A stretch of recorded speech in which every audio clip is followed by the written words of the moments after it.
Hello student, আজকে তোমাদের আমি ক্লাস 10-এর অর্থাৎ মাধ্যমিকের ওয়েস্ট বেঙ্গল বোর্ডের প্রথম যে চ্যাপ্টারটা আছে অর্থাৎ দ্বিঘাত সমীকরণ কি পড়াবো। দ্বিঘাত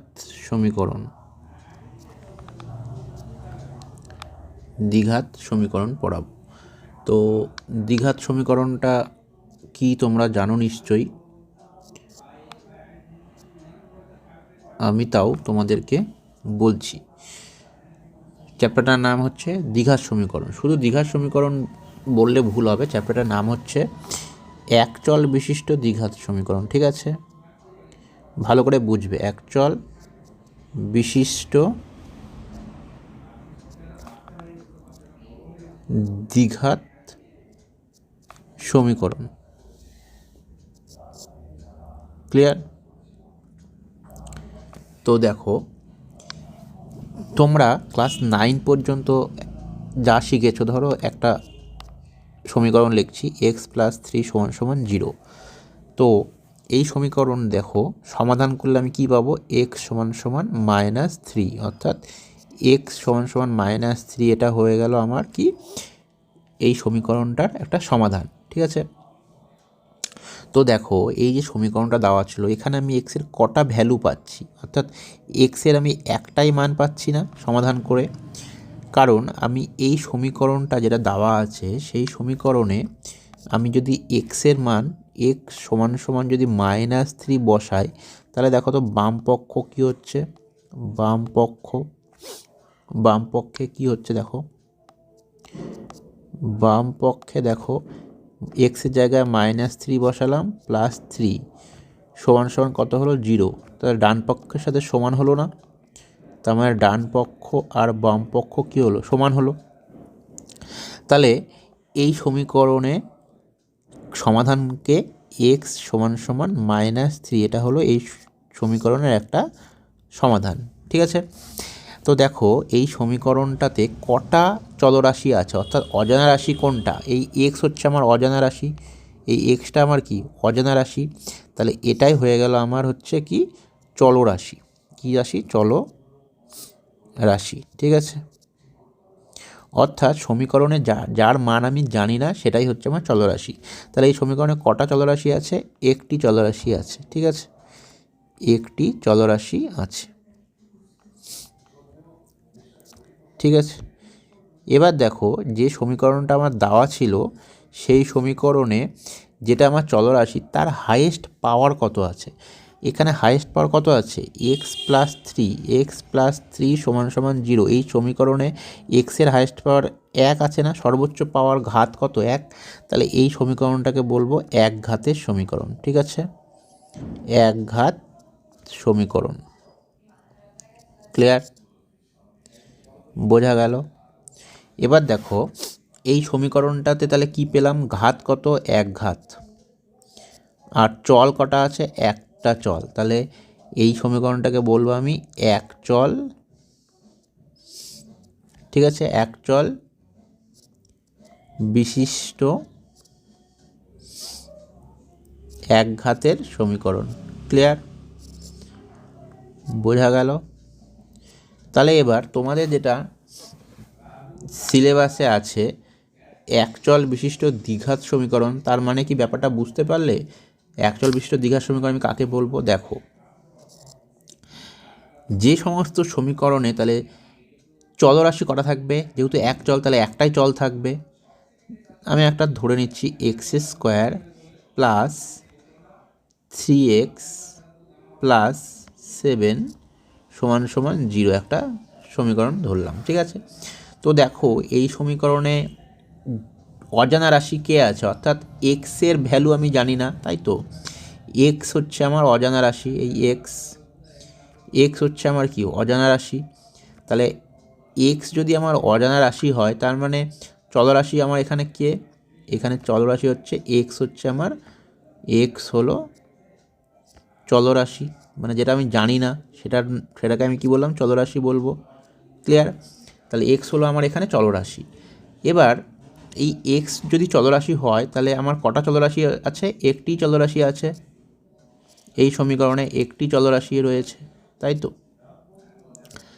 একটি চলরাশি আছে। এবার দেখো যে সমীকরণটা দেওয়া আছে অর্থাৎ কি x square plus 3x plus 7 সমান সমান 0, এই দেখো x square plus 3x plus 7 is equal to 0, এই যে সমীকরণটা লিখলাম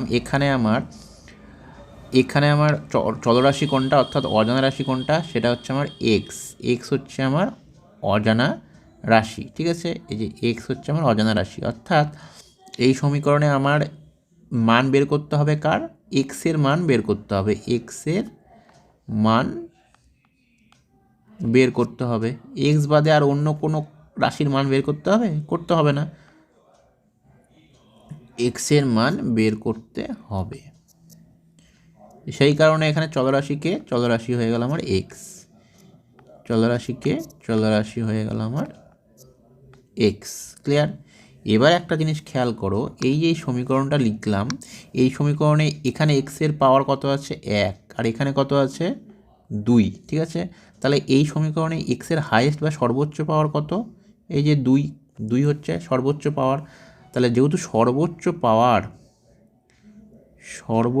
পাওয়ার মানে ঘাত কত 2, সেই কারণে এই সমীকরণটাকে আমি কি সমীকরণ বলবো, দ্বিঘাত সমীকরণ। ক্লিয়ার? এবার একটা জিনিস খেয়াল করো, এই যে দ্বিঘাত সমীকরণটাকে লিখলাম, এই দ্বিঘাত সমীকরণে চলরাশি কটা ছিল, শুধু একটাই চলরাশি ছিল এক্স, সেই কারণে এই সমীকরণটাকে বলবো আমি এক চল বিশিষ্ট দ্বিঘাত সমীকরণ। ক্লিয়ার? আচ্ছা, এবার তোমরা এটা বুঝে গেল যখন একচল বিশিষ্ট দ্বিঘাত সমীকরণ, তাহলে এবার দেখো আর একটা সমীকরণ লিখছি, এক্স স্কোয়ার প্লাস 3 সমান সমান 0। ক্লিয়ার? বলো তো এটা দ্বিঘাত সমীকরণ হবে কি না হবে না, একচল বিশিষ্ট। তো আমাকে কি দেখতে হবে, আমাকে দেখতে হবে ফার্স্ট দেখতে হবে এই যে দ্বিঘাত সমীকরণটা লিখেছি, এই সমীকরণটা লিখেছি, এখানে অজানা রাশি কে আছে, অজানা রাশি কি এই এক্স হচ্ছে আমার অজানা রাশি, তাহলে এটা হয়ে গেল আমার চলরাশি। ক্লিয়ার? কটা চলরাশি এরকম আছে, অর্থাৎ অজানা রাশি কটা, একটাই, শুধু এক্স হচ্ছে এই সমীকরণে আছে, এক্স ছাড়া কি ওয়াই জেড কিছু আছে, নেই, তার মানে একটাই চলরাশি এক্স।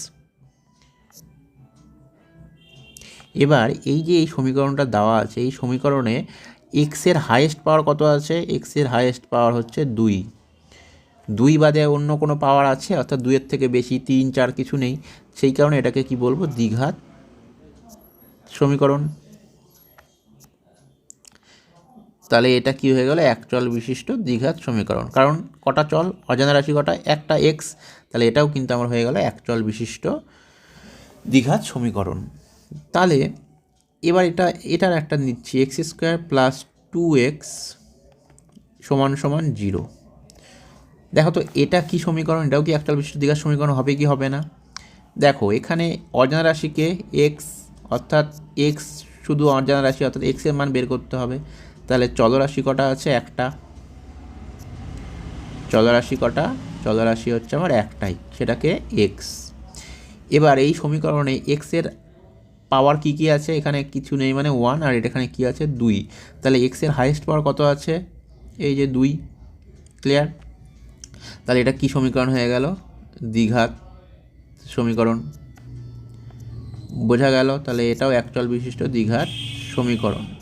এবার তোমাদের মনে হতে পারে এটাও দ্বিঘাত সমীকরণ হচ্ছে, একচল বিশিষ্ট, এটাও হচ্ছে, আবার এটাও হচ্ছে, তাহলে একচল বিশিষ্ট দ্বিঘাত সমীকরণ দেখতে কীরকম হবে, সাধারণ আকার কি, তাহলে সাধারণ আকার দেখো, আমি একটা উদাহরণ নিয়ে বোঝাচ্ছি।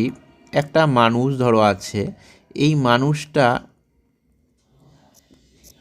কি করে বুঝবো এটা একটা মানুষ, তার মানে আমার মানুষ বুঝতে গেলে মানুষের যেটা সাধারণ বৈশিষ্ট্য, অর্থাৎ একটা মাথা থাকবে, দুটো চোখ থাকবে, একটা নাক, দুটো কান, দুটো হাত আর দুটো পা থাকবে, তবেই তো সেটা মানুষ হবে।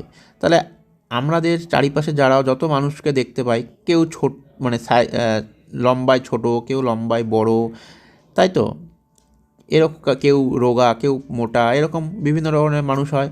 তো আমি কি করে বুঝবো এরা সকলে যায় মানুষ? তার মানে এদের সাধারণ বৈশিষ্ট্য দেখতে হবে। অর্থাৎ মানুষের সাধারণ বৈশিষ্ট্য কি, যে দেখবো তার দুটো চোখ, একটা নাক, দুটো কান, দুটো হাত, দুটো পা আছে কিনা। ক্লিয়ার? তো সেরকমই আমাকে যদি একটা সমীকরণ দেওয়া থাকে, সেটা কি করে বুঝবো যে এটা একটা দ্বিঘাত সমীকরণ, অর্থাৎ একতল বিশিষ্ট দ্বিঘাত সমীকরণ হবে কি না। তো তার জন্য একটা সাধারণ বৈশিষ্ট্য কি, দেখো এটা মাথায় রাখবে, A X square plus B X plus C সমান সমান 0।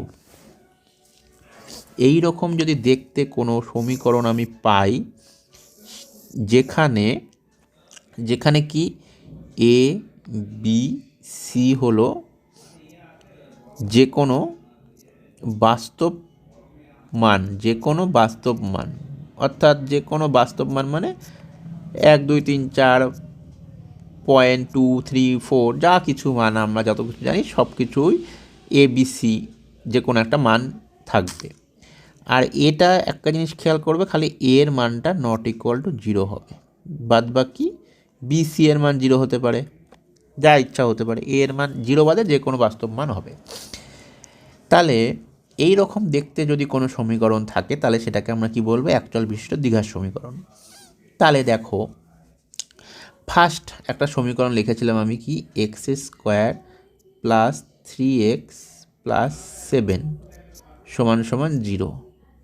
তাহলে এটা যদি দ্বিঘাত সমীকরণ হয়, তাহলে এটাকে কি করা যাবে, এটাকে এটার সাথে কি করতে পারবো, তুলনা করতে পারবো, অর্থাৎ দেখতে এরকম হবে। তো দেখো এটার সাথে তুলনা করলে কি করা যায়, এটাকে আমি লিখতে পারি না 1 into x square plus 3 into x plus 7 সমান সমান 0। এবার যদি এটার সাথে তুলনা করি, সাধারণ যেটা বৈশিষ্ট্য অর্থাৎ সাধারণ আকার যেটা দ্বিঘাত সমীকরণে একতল বিশিষ্ট, তার সাথে তুলনা করলে আমি এর ভ্যালু কত পাচ্ছি বলো তো, এ ইকুয়াল টু 1, অর্থাৎ এ কি, এ হচ্ছে এক্স স্কোয়ারের সহগ, আর এখানে এক্স স্কোয়ারের সহগ কত আছে 1, তাহলে এর ভ্যালু কত হলো 1। বি কী জিনিস, বি হচ্ছে এক্সের সহগ, তাহলে বি কত হয়ে যাবে, বি হয়ে যাবে এখানে এক্সের সহগ কে আছে 3, তাহলে বি এর ভ্যালু হয়ে গেল 3। এই সিটাকে কি বলা হয়, সি হচ্ছে ধ্রুবক পদ, অর্থাৎ সি এই সমীকরণে কত আছে, এই সমীকরণে সি এর ভ্যালু কত 7। ক্লিয়ার? তাহলে সি এর ভ্যালু হয়ে গেল 7। ঠিক আছে? তাহলে একটা দ্বিঘাত সমীকরণের সাধারণ আকারের সাথে এই যে সমীকরণটা দেওয়া ছিল সেটাকে তুলনা করলে লেখা যাচ্ছে এ বি সি এর ভ্যালু আমি পাচ্ছি, যেখানে এ কিন্তু আবার নট ইকুয়াল টু 0। আমার কি হতে হবে, এ কে 0 হওয়া চলবে না, তো এখানে তো এ 0 না, এখানে এ কত, এখানে এ হচ্ছে 1। ক্লিয়ার? তাহলে এটা একটা দ্বিঘাত সমীকরণ হলো, বোঝা গেল? তো এবার দেখি এক্স স্কোয়ার প্লাস 3 যেটা দিয়েছিলাম, এটা কি দ্বিঘাত সমীকরণ যে বললাম, এটা কেমন করে তাহলে হবে, এটাও যদি দ্বিঘাত সমীকরণ হয় তাহলে নিশ্চয়ই এটাকে এটার সাথে তুলনা করা যাবে। ক্লিয়ার? তো দেখি, দেখো প্রথমে আমি কি লিখতে পারি, 1 ইন্টু এক্স স্কোয়ার লিখতে পারি এটাকে, প্লাস এক্স যুক্ত কোনো পদ নেই, তার মানে ওটাকে আমি লিখতে পারি 0 ইন্টু এক্স প্লাস 3 সমান সমান 0 লিখতেই পারি। এবার যদি আমি তুলনা করি তাহলে এ কত পাবো, এ পাবো হচ্ছে আমি 1, বি কত পাবো, বি পাবো হচ্ছে 0, আর সি কত পাবো, সি পাবো হচ্ছে আমি 3।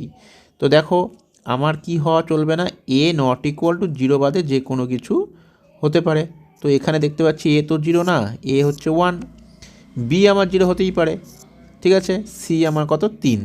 তাহলে এটাকেও তো কি এই যে দ্বিঘাত সমীকরণের সাধারণ আকারে তুলনা করা গেল, তাহলে এটা কি হয়ে গেল, এটাও একটা একতল বিশিষ্ট দ্বিঘাত সমীকরণ হলো।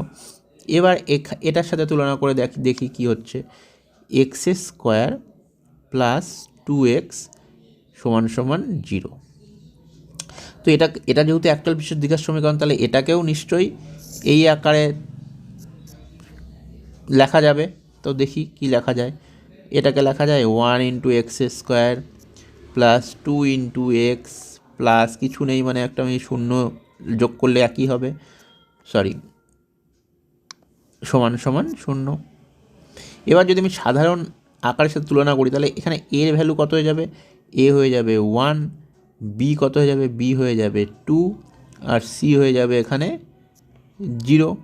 সি কোনটা, সি হচ্ছে এইটা, বি কোনটা, বি হচ্ছে এটা, এ কোনটা? এ হচ্ছে এটা। ক্লিয়ার? বোঝা গেল? ক্লিয়ার? তাহলে এটাও একটা আমার একচল বিশিষ্ট দ্বিঘাত সমীকরণ হলো। তাহলে আমি কি জানতে পারলাম? যে এখান থেকে জানতে পারলাম একচল বিশিষ্ট দ্বিঘাত সমীকরণের সাধারণ আকার। একচল বিশিষ্ট দ্বিঘাত সমীকরণের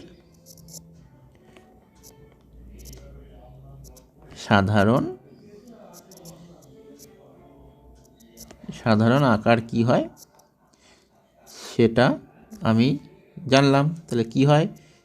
এ X square plus B X plus C সমান সমান 0। এটা হচ্ছে আমার একচল বিশিষ্ট দ্বিঘাত সমীকরণের সাধারণ আকার, যেখানে এ বি সি যে কোনো বাস্তব মান, আর একটা কি, এ নট ইকুয়াল টু 0 হবে। ক্লিয়ার? বোঝা গেল? ক্লিয়ার? তাহলে আমি এতক্ষণ ধরে যেটা পড়ালাম সেখান থেকে আমরা কি জানতে পারলাম? একচল বিশিষ্ট দ্বিঘাত সমীকরণের সাধারণ আকার কীরকম হয় বোঝা গেল। তো আশা করি তোমরা একচল বিশিষ্ট দ্বিঘাত সমীকরণের যে সাধারণ আকার পর্যন্ত ব্যাপারটি তোমরা ভালো করে বুঝেছো। পরবর্তী ক্লাসে তোমাদের আরও ডিটেলসে পরবর্তী চ্যাপ্টারগুলো সম্পর্কে আলোচনা করব। আজকে এতটুকুই। থ্যাঙ্কস।